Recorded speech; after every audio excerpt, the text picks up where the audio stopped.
Today I'm going to be reviewing the 32 amp portable electric vehicle charger made by Battery Tender.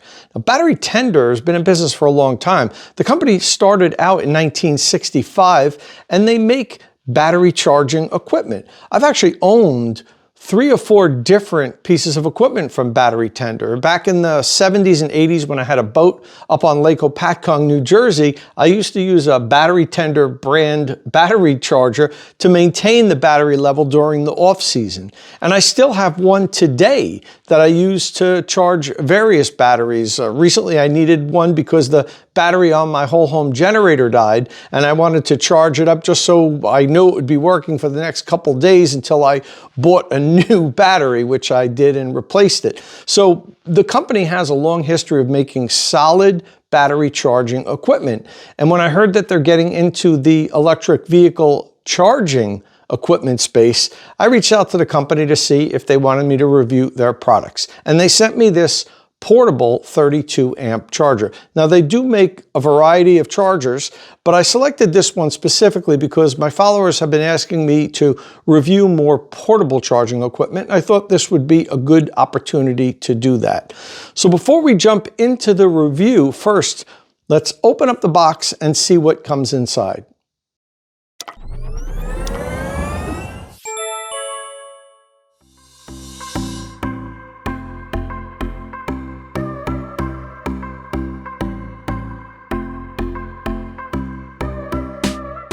Okay, well, let's see what we have here. First of all, here's the case. It comes with a nice carrying case.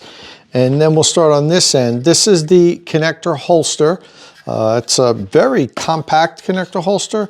And I'll wait till I mount it on the wall, but I'm not in love with this design. It seems like the connector has to go straight in like this. I prefer when they're more on an angle. They seem easier to holster, but we'll see once I get it up on the wall and start using it a little bit. And there's also this tab that sticks out in the end, so you could drape the cable around it and hold the cable.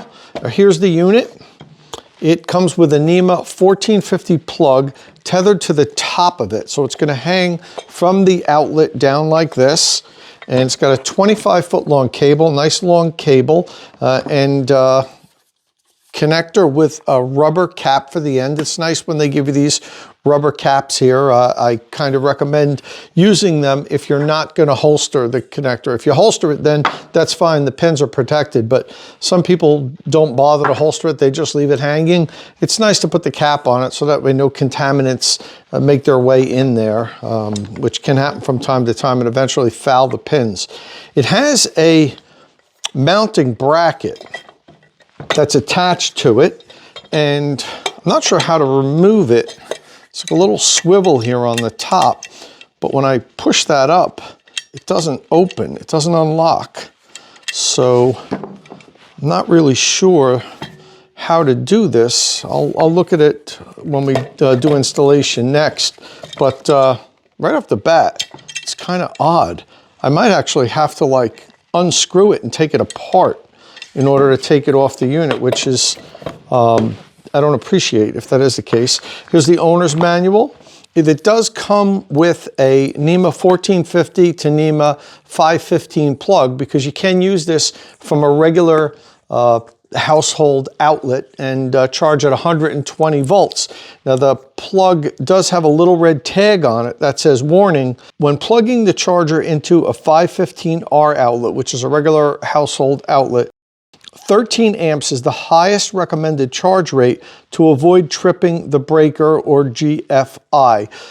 The NEMA 515 outlets are 15 amp 120 volt outlets, but they're recommending that you dial the power down on the unit to 13 amps so you don't approach that limit, and it is going to be a continuous load, so they recommend that you do that so you don't trip a breaker. There could also be other circuits on the outlet that might have a couple lights or something drawing a little bit of power.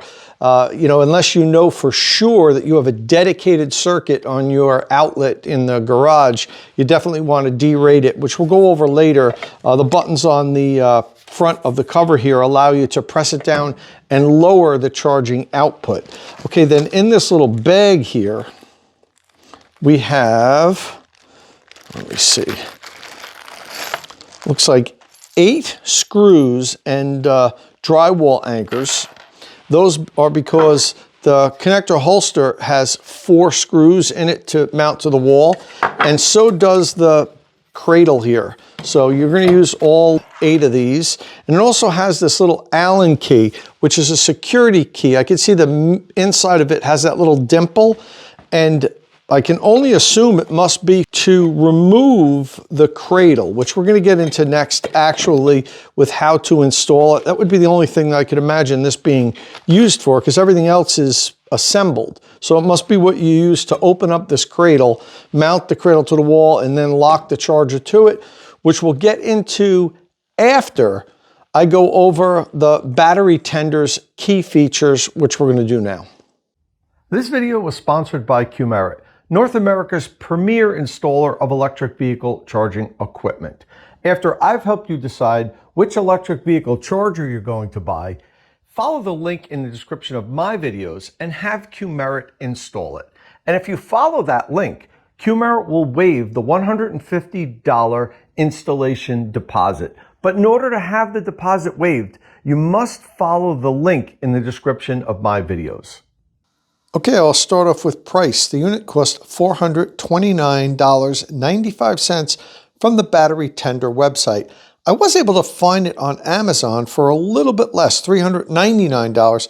However, I always use the manufacturer's price because the Amazon prices go up and down, fluctuate a lot. The regular retail price for this unit is $429.95. For dimensions, 12.1 inches by 5 inches by 2.25 inches. When you put it in the carrying case, it is 15 inches by 12 inches by 5 inches. It weighs 6.7 pounds, which is pretty light for a portable unit. That's a good feature. It is a 32 amp charger that can deliver up to 7.7 kilowatts when plugged into a 240 volt supply. It has adjustable power output from 16 amps to 32 amps when it's on a 240 volt circuit, and from 8 amps to 16 amps when it's on a 120 volt circuit. The cable is 24.5 feet long. I know in the intro I said it was 25 feet long. I made a mistake there. They advertise it as 24.5 feet long. It's available in the J1772 connector only. You can't get this with a NACS connector, but you can buy one of the NACS adapters and charge a Tesla or a NACS equipped electric vehicle with this unit just fine. It'll charge any electric vehicle sold in North America. It comes standard with a NEMA 1450 plug attached, and it also has a NEMA 515 adapter, so you can charge on 120 volt. You don't have to buy that adapter. The enclosure is IP66 rated, which is equivalent to a NEMA 4X rating. The operating temperature is 122 degrees Fahrenheit to negative 22 degrees Fahrenheit. It is ETL certified. It comes with a standard 3-year warranty, and the unit is made in China. Okay, so since this is just a plug-in portable unit, installation should be very simple. Should be. I'm already running into problems here. First of all, there's nothing in this owner's manual that explains how to remove the cradle, which you would think, well, there shouldn't need to be anything because it should be extraordinarily simple. It's really not. And I'm not the sharpest pencil in the box, but I'm not that dumb, and I've done a few electric vehicle charger installations. So this top piece here, you could notice, has a hinge. There's a screw on this side here. So this top piece, when you release this side by unscrewing this screw and lifting up this little tab here that locks it, this piece hinges open and it allows you to take this out of the cradle. Now I can pull it out of the cradle on the bottom, like here, but that doesn't do us any good because we're stuck around this cable here on the top. We have to get this piece off here, and to do so you have to remove this little screw on this side here, and that's what they give you this little security Allen key with. But you can see how small it is. It's a tiny, tiny screw, and it's screwed in really tightly. So as I try to put this in nice and tightly and loosen it, all I'm doing is stripping the screw. So this little screw isn't coming off at this point. Removing this screw on this side won't do anything because this is the hinge. I mean, I could remove it and maybe bend this thing up and take the cable out and then bend it back, which I might have to do. Or I could just cut this little screw off on this side, and I mean, this isn't going to be my permanent charger in the garage. It's just for this review. But if there's no screw over here and you just lift this little tab up here, that's going to hold this hinged piece from opening up anyway.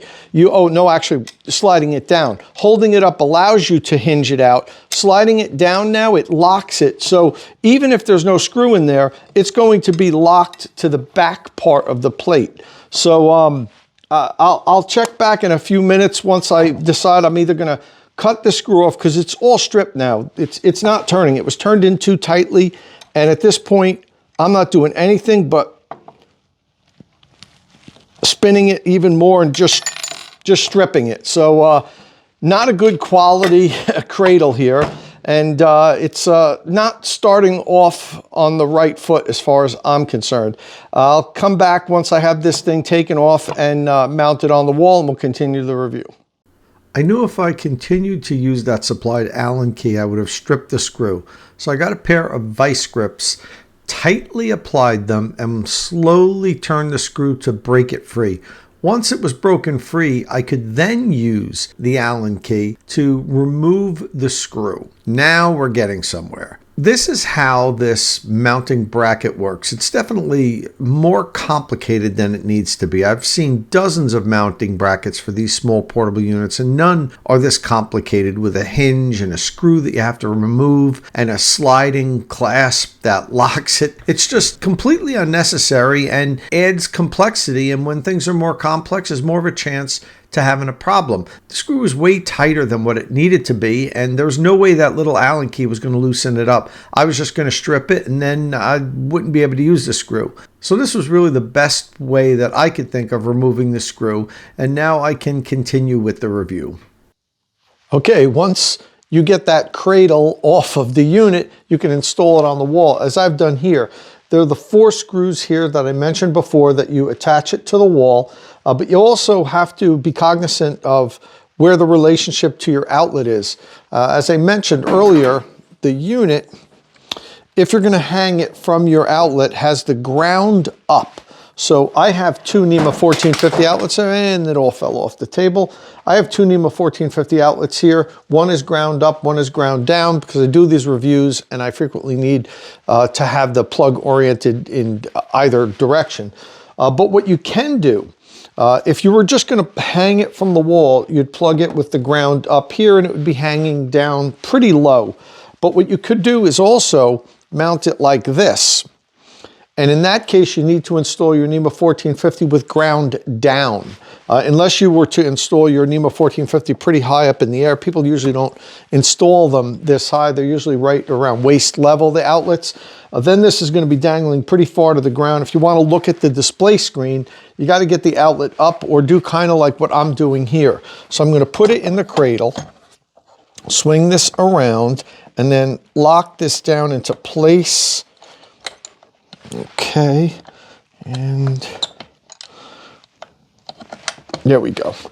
So yeah, this is a really wonky lock system here. If you haven't heard me complain about it enough, it's definitely something that is, it's unnecessarily complicated, and that causes problems sometimes. Okay, and now we can plug the unit in because this unit here is ground down. You can see it powering up. When it powers up, you get a few things here. You get your current line voltage. You get the temperature of the unit. You also get how many amps the vehicle is charging at. It says 0 now because we're not charging. You also get the kilowatt draw that the vehicle is taking. It's at 0 now because I'm not charging. And then down here, how many kilowatt hour the vehicle has taken in during that charging session. You can also change the output of the charger. It's set at default to be 32 amps, but you can press this button here where it says charge rate and lower it down to 24 amps, 20 amps, or 16 amps. And then there's one other feature. It has delayed charge. By pressing this button, you can set the charger to start charging an hour later, up to 12 hours in 1 hour increments. So if you cycle through the whole thing past 12, it resets back down to 0. And in that case, it's going to charge immediately when plugging in. But this feature does allow you to delay the charge in hour increments only, so you can start charging your vehicle during a time of use, maybe a low electricity rate if you have that at your house. But most electric vehicles allow you to do this within the vehicle. So you can just set your car to charge at midnight or whenever your low cost charging starts, and then just leave this set to charge immediately. The vehicle won't call for power until that time starts. Okay, so this is on the wall. I'm not going to worry about putting that little screw in. That really isn't needed. Let's hang the cable up. I hung the connector holster up here, as you can see, with those 4 screws. So let's see. We've got the cable management here. Allows you to hang the cable around there. That works just fine. And this goes straight in. This is what I talked about earlier. It works fine, but I prefer when the connector holsters are kind of on an angle. When you go straight in, they seem to be more difficult sometimes to holster the connector, because you almost have to be perfectly straight to get it to lock in. I'll try it multiple times. Okay, that's weird.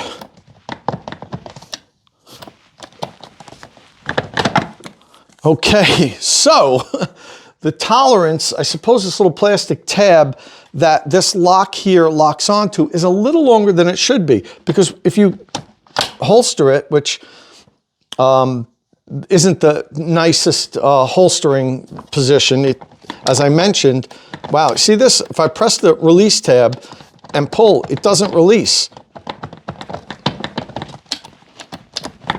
I have to like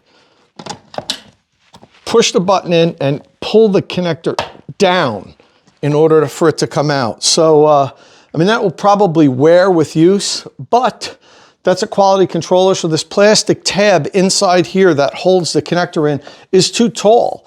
You know,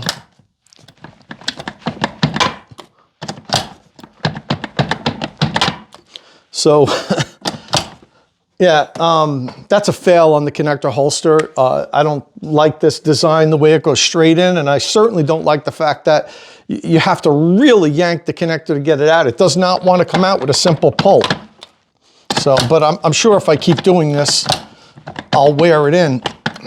It's almost getting worn in now. Anyway, yeah, I probably wouldn't use this. I'd get a third-party connector holster like Electron or something like that if I were to use the battery tender as my daily charger. I'm not a fan of that there. So far, some quality issues, not with the charger itself, but this the cradle and the connector holster, I'm definitely not a fan of. Okay, so one other thing, this also operates on 120 volts. So let's take a look at that. Here's the adapter that they provide.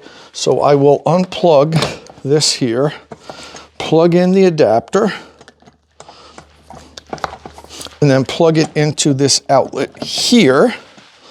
So it's powering up and it senses that it's on 125 volts now. It's displaying that on the charger.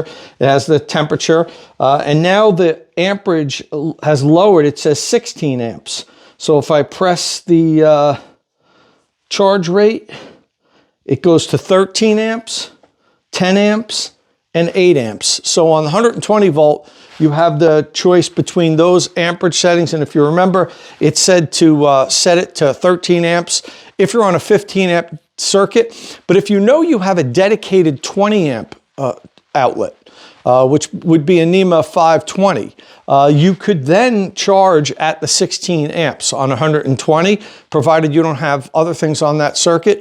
You know, you could have an electrician check if you're not sure if it's a 20 the amp circuit or a 15 amp circuit, if it's dedicated or if it has other things that it's sharing on it, chances are, unless you specifically install a dedicated circuit, there's probably other electrical devices, lights and stuff, maybe your garage door openers that share the same circuit as the outlet in your garage.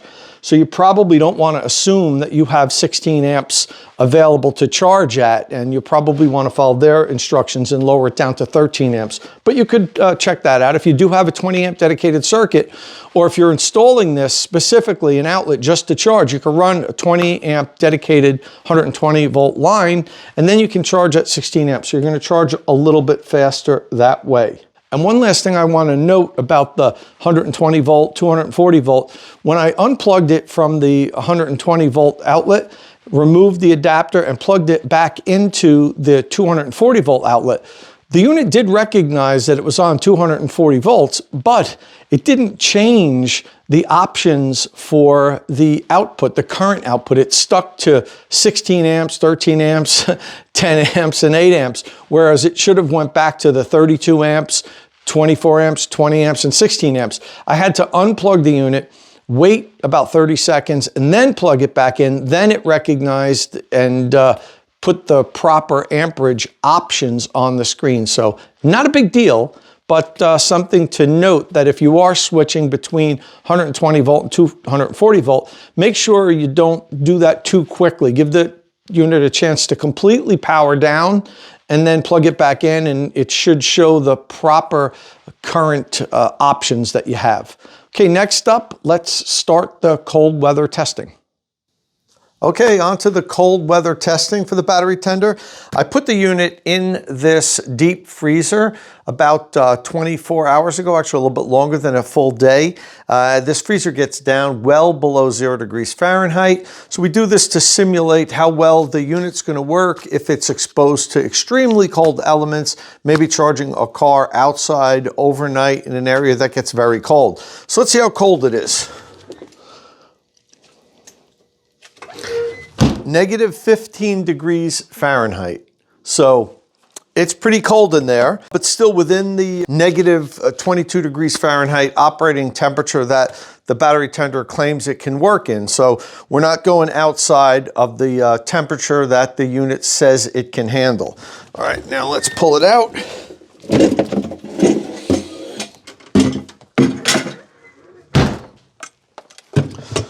If you notice, I have the cable coiled up into these small loops. I want to see how pliable and bendable it is when it's frozen, because that makes a big difference in how well you can use the charger when it's outside and really cold. Okay.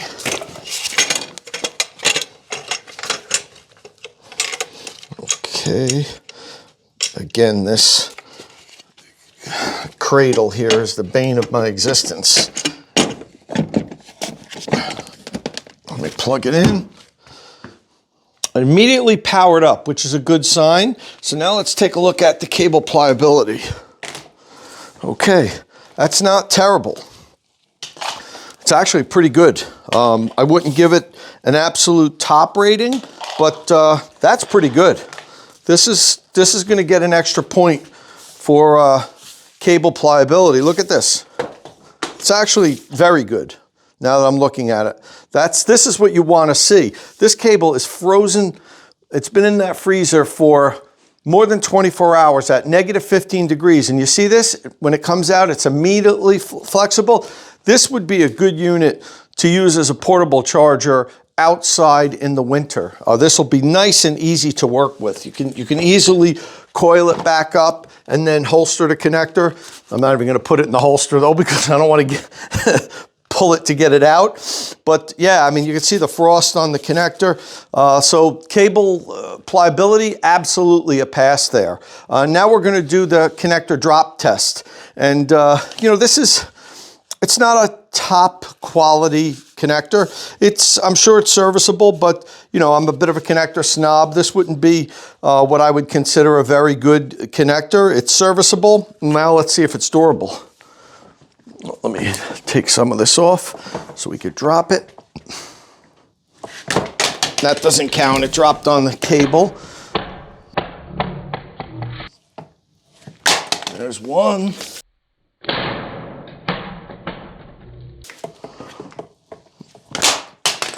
2,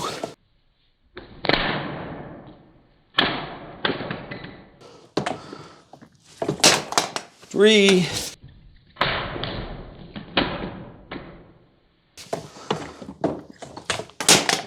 4,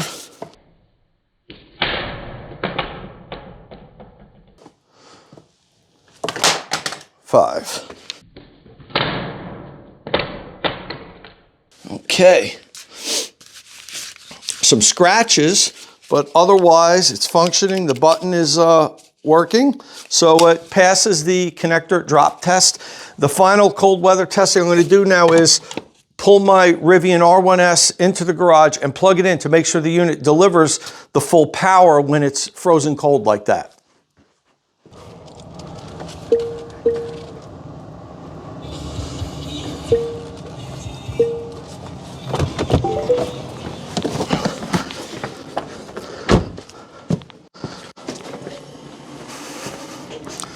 Okay,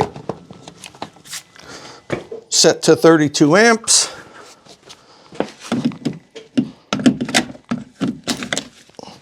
Plugged in, and it's powering up nicely. $10 amps, 15 amps, 20 amps, 25 amps, 32 amps. Okay, so the battery tender passes all 3 of our cold weather tests. The cable pliability test, the connector drop test, and also the cold weather power up test. And now it's time for the extreme heat test. I've had this heat lamp on the battery tender for 2 hours, and I've maintained a temperature of right about 120 degrees.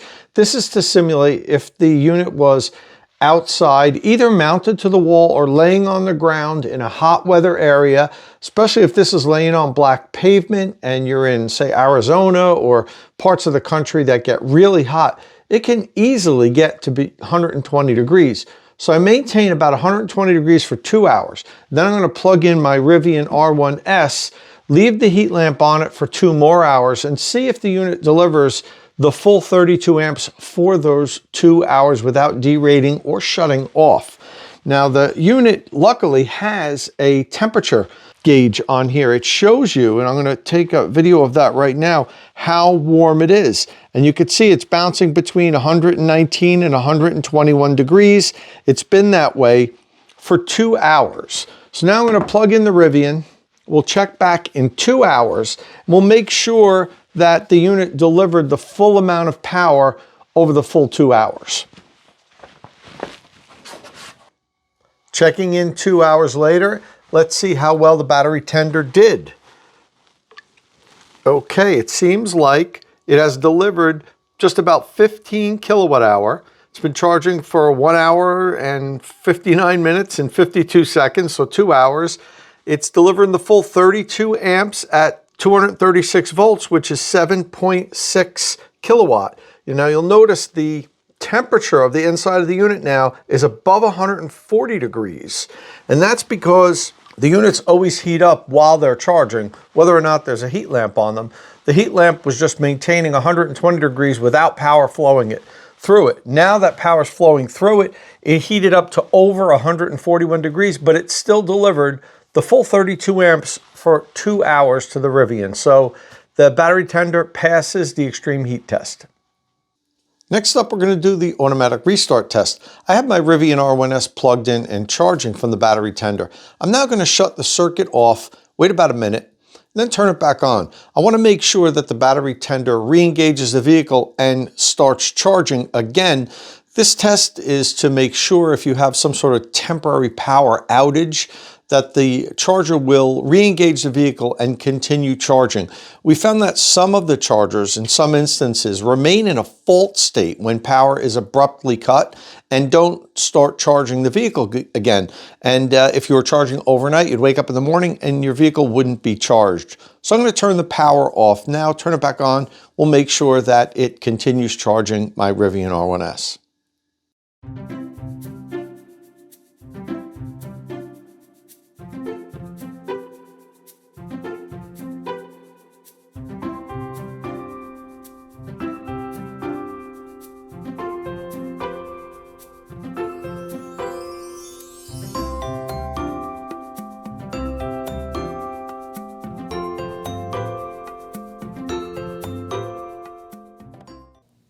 Now the battery tender is a portable charger. While some people may mount it in the cradle on the wall like this and use it as a permanently installed, well, semi-permanently installed unit, others are going to take this with them on the road and charge wherever they can find a NEMA 1450 outlet. That's the purpose of buying a small portable unit like this. You can use it in your garage, but you could also take it on the road. And when you do that, chances are on occasion you're going to run into inclement weather.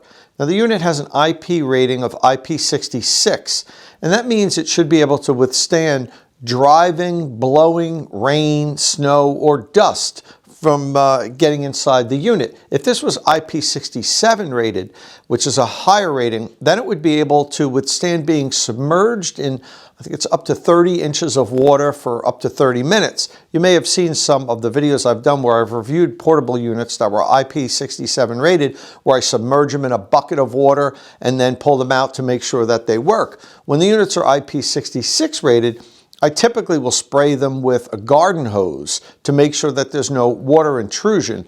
But it's like 10 degrees Fahrenheit outside now, so I'm not going outside and spraying this with a garden hose. Instead, I'm going to bring it inside and put it in my shower, turn the water on, and let it shower on the unit for 30 minutes. I'll then bring it back down here to the garage. We'll plug it in and make sure it works.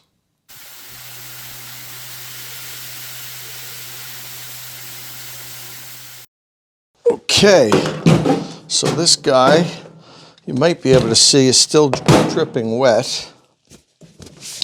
Was in the shower taking a bath for 30 minutes. Let me dry this plug off.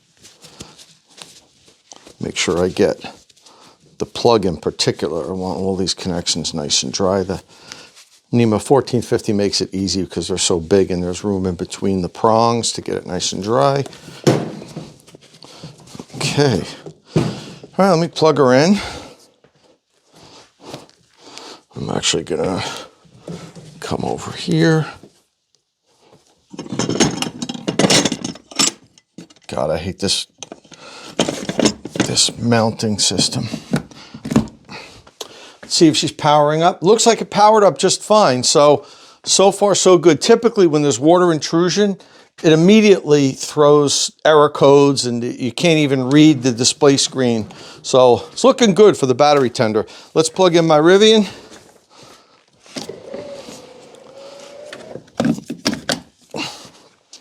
Okay, here we go. Yeah, it's powering up.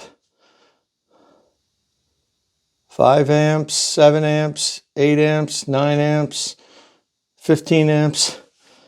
Yeah, this is going to be a pass on the water intrusion test for sure. So that's good news. It was able to withstand being under the direct flow of a shower head for a half an hour to replicate if it was, say, laying outside and you're using it as a portable charger and it starts to rain. So that's a good pass there. But while I have it here, I'm going to do one more test. Let me unplug. What we haven't done yet, I've tested the adjustable charge rate for level 2 charging on 240 volt outlet, but I haven't made sure that it adjusts properly when you're using the 120 volt adapter. So let's do that now.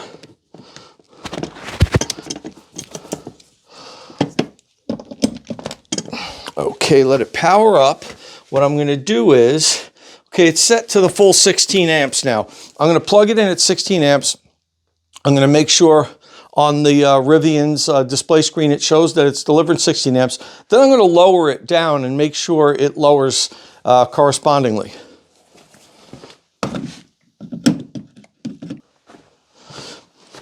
Okay, so at 16 amps, the Rivian's display is showing that it's accepting 1.8 kilowatt, which is what I would expect at 16 amps. Now the display here is probably going to be higher. Yeah, it says 1.9.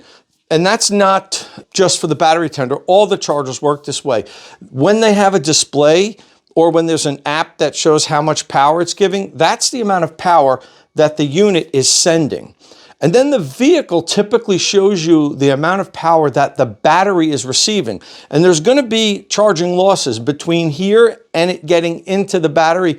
typically of around 10%. So I would expect this to say 1.9 kilowatt and that to say 1.8 kilowatt. So I just wanted to, that's not specific to the battery tender. I'm just throwing out a little charging knowledge there. Okay, let me lower it now. Interesting. You can't do it while it's charging. So let me unplug. Now, drop it down to 13 amps. Plug it back in. Now the Rivian says it's accepting 1.4 kilowatt, and the battery tender is showing that it's only sending between 11.8 and 11.9 amps, not the full 13 amps, and that translates to only delivering about 1.5 kilowatt. Now let's see what happens when I lower it to a 10 amp output. The Rivian is showing only 0.8 kilowatt. I would expect it to show somewhere between 1 to 1.1 kilowatt at the vehicle and 1.2 kilowatt at the charger, but that's not what I'm seeing.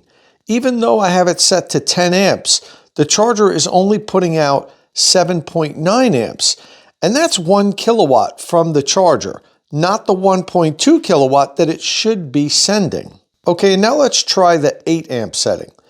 The R1S is showing that it's taking in 0.8 kilowatt, which is the same charging rate it showed when the charger was set to 10 amps.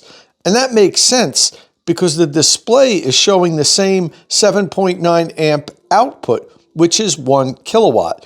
This is actually the correct output for the 8 amp setting. It wasn't sending the right amount of power when I had it set to 10 amps. Okay, so while the charger put out the correct amount of current when I charged on 240 volts, here on 120 volts, it only put out the correct amount of current set at the highest setting of 16 amps and the lowest setting of 8 amps. When we had it on 13 amps and 10 amps, both times, it delivered less power than it was supposed to. Now, if it's going to make a mistake, I'd prefer it do it that way and send less power rather than sending more power than what you have it set out, because that could cause you to trip a circuit breaker. So is this a huge deal? Probably not, but it's something that you need to be cognizant of. It's not sending out the correct amount of amperage at those levels when you're charging at 120 volts. Now the ChargerRater doesn't have a line item to subtract points for this. So I will penalize the battery tender in my own personal score, which I give after the ChargerRater score at the end of the review, and then I average the two for the final score. So while this might not seem like a huge problem, if you do plan on charging the battery tender at 120 volts, keep an eye on the output on the screen so you know exactly what it's delivering. So you might want to adjust it to a different level just to get the right amount of power that you need to charge your vehicle and have it ready at a certain state of charge at a certain time. All right, well, that's pretty much it for the testing. I've been using the battery tender now for close to 3 weeks. I've charged all 3 of my electric vehicles. It's worked fine. It charges on level 2 or level 1. You can adjust the amperage with the exception of the 120 volt amperage setting issue that we just went over. The delayed charging works fine, although it only gives you like 1 hour increments. You can't say start charging at midnight. You have to look at the time and say, okay, 4 hours from now is going to be 12:04 a.m. and set it for 4 hours. So that's not the best delayed charge setting, but it does work. And mind you, if you did want to use that, you'd have to set it every time you plug in. It's much easier to just set it inside your electric vehicle to say, don't start charging until midnight, and then you leave this set to start charging immediately, and it'll work just fine that way. This also will charge, it still is hard to pull out. It will charge NACS vehicles just fine with the adapter, the J1772 to NACS adapter. It only is available with currently with the J1772 adapter, but that's not a problem. You just put your NACS adapter on there and it charges just fine. You know, I don't need to really spend too much time talking about some of the other things. The unit itself worked flawlessly, no issues with it. The cradle is a very poor design in my opinion. The screw was tight, was screwed in so tightly you couldn't get it out with the wrench that they provide. I had to put the vice grips on it just to turn it. This connector holster is very low quality. It still doesn't work right. I still have to pull it to yank it out. It is getting easier because I guess I'm like rounding the edge of the plastic in there, but it's still, you know, it's just not a quality connector holster. And it should be better quality for the price. It's not an inexpensive unit. So, you know, if this was a super bargain, $199, you say, well, put up with that stuff. It's not. It's not priced aggressively. So I would expect the connector holster and the mounting kit here to be a little bit higher quality, and it's not. Okay, well, if you could live with some of these things, the unit charges just fine, and seems like it'll be a serviceable portable charger for you.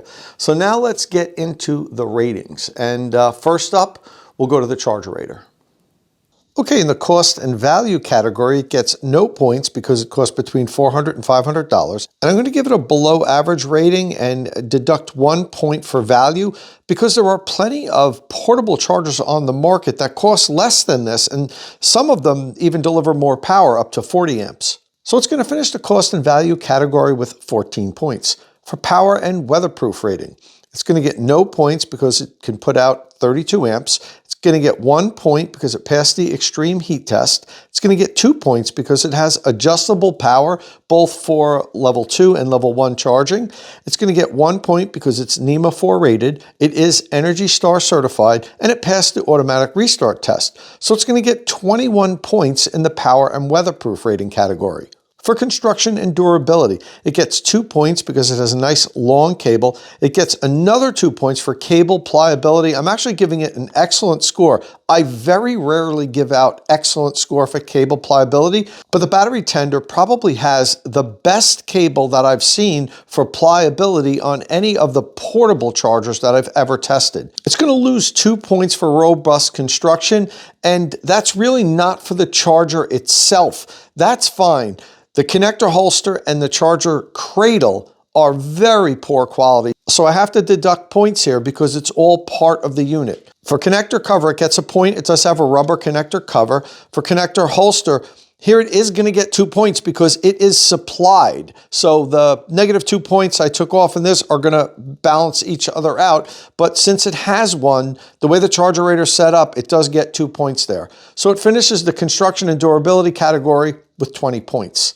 For convenience and portability, it gets 2 points because it does come standard with a nice carrying case. It gets 3 points because it is a dual voltage unit. You can charge from either 120 volts or 240 volts. It does have a display screen that has limited information, so it's going to get a point there. It's not going to get any points for the adapters because that's how this category is set up. If it has the 240 volt plug and gives you the 120 volt adapter, it doesn't get any extra points.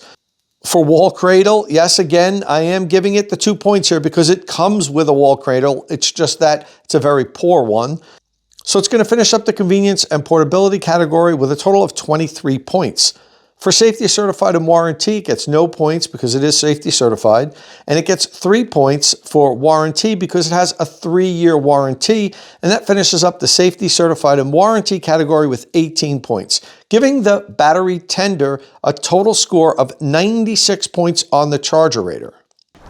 And when we convert that to a 5-star rating, the battery tender is going to get 4.8 stars out of 5. Now, if you watch my reviews, you know then I add my own personal score and average the two because the ChargerRater really can't take into consideration for everything that the charger has to offer and its shortcomings. And I'm going to give the battery tender a 3.8 stars out of 5. It's a good unit. It actually performed very well, passed all of our tests. The cable performance is really good, but I can't look past the fact that it cost $429, which is on the very high end for a 32 amp portable charger, and also the extreme poor quality of the connector holster and the cradle for the unit itself. Now, if you use this as a true portable charger and you keep it in your trunk of your or your frunk of your electric vehicle and just use it for on-the-road portable charging, this stuff doesn't matter because you're not going to use it. But a lot of people are going to use this as a daily charger, and then when they need to go on the road, unplug it and throw it in the car and take it with them. And in those cases, you've got to deal with very poor quality. This still has a hard time coming out. See this? I'm pressing the button in. I have to press it in and angle it down to pop it out. It's just a very poor, cheap quality connector holster. And the cradle is just, there's no need to make this whole design where it swivels out and then the screw is screwed in too hard where I was stripping it, trying to get it out. It's just a poor design. There's so many other ways you could design a cradle to hold this on the wall that's really easy, where it just kind of snaps in. It's over engineering, and then it's just a poorly made, cheaply made cradle as far as I'm concerned. So, those things really affect the usability of it. I can imagine somebody getting this thing like I did in the beginning and not being able to unscrew it, and maybe they don't have vice grips to turn the screw like that. It's unnecessary, and I can't look past that. So that's going to give the battery tender a final score of 4.3 stars out of 5. That's still a pretty respectable score with its shortcomings. It's a good unit. It passed all our tests. I love the cable. My own personal score would have been a lot higher if it had a good connector holster and this cradle wasn't like this. I mean, this would have been one of my higher recommended portable units, but they need to correct those two things. That's really inexcusable as far as I'm concerned. Okay, next up, let's take a look at the battery tender's hits and misses. Okay, on the hit side, it has adjustable current for both 240 volt and 120 volt charging, and it does work fine. But I have to note that you really have to let the unit completely power down before you change from 240 volts and 120 volts and vice versa, because for some reason it holds the current output for the different voltage. So you really have to let it completely power down for about 30 seconds in order for it to charge properly once you plug it back in. I like the fact that it comes standard with the 120 volt adapter. Some of the other portable units make you buy that, and the cable performance was outstanding. And for the misses, well, the wall cradle and the holster were fails in my opinion. We had that 120 volt amperage adjustment issue where it's not putting out as much amps as it's supposed to when you charge at 120 volts, and also the price. Over $400 for a 32 amp portable charger is definitely a little high in today's market. All right, well, that's pretty much all I have here today for the battery tender. I hope this review helped you decide if this is the portable charger that's going to end up in your car or your garage. Listen, if this is the first time here at State of Charge, please hit that subscribe button and ring the notification bell so you don't miss any upcoming electric vehicle news and reviews. And as always, thanks for watching.